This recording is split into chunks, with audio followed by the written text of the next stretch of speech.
this is a demo of the Linda scuba knife.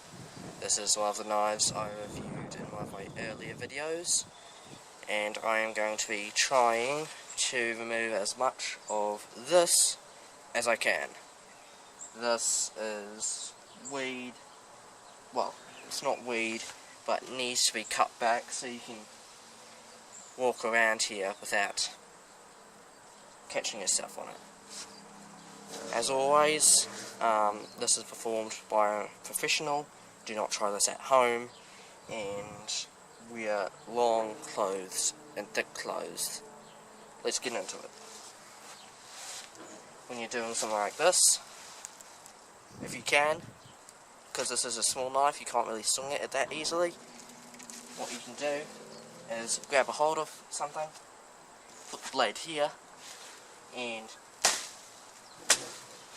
cut through it. Just like that. I got through it in 2 cuts, or 2 strikes, and the blade hasn't even gotten dirty.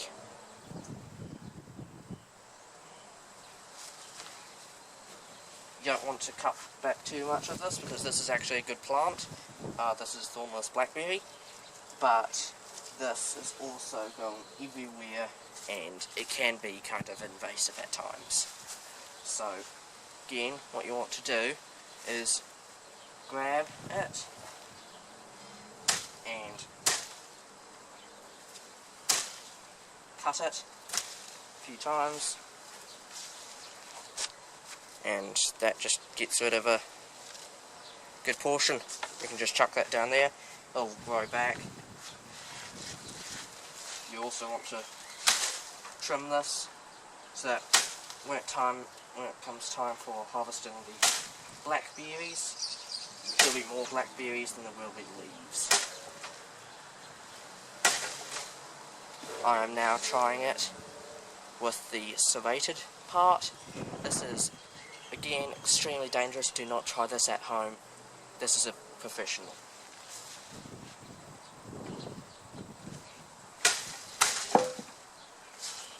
And what happened there was I hit it and then I cut down, and due to the serratedness it just cut through it very easily.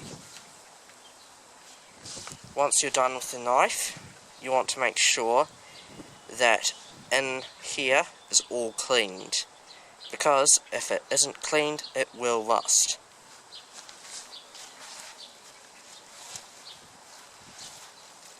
So again, hold it, and then also another thing is that you might want to remove any small little pieces of leaves from the area that you're going to be cutting. It just makes it easier to cut, and yeah, it's much better.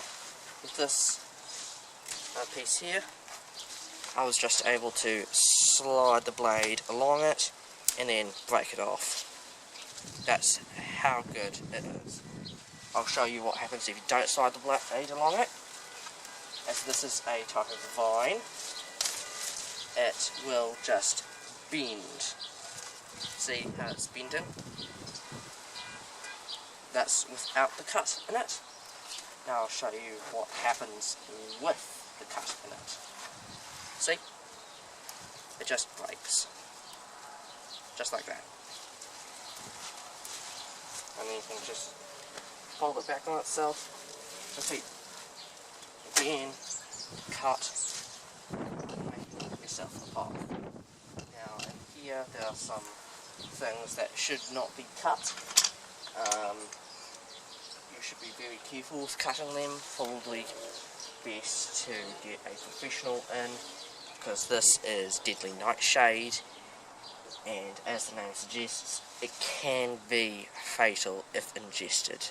So you definitely want to wash your hands after cutting it. If you do touch it, wash your hands as well.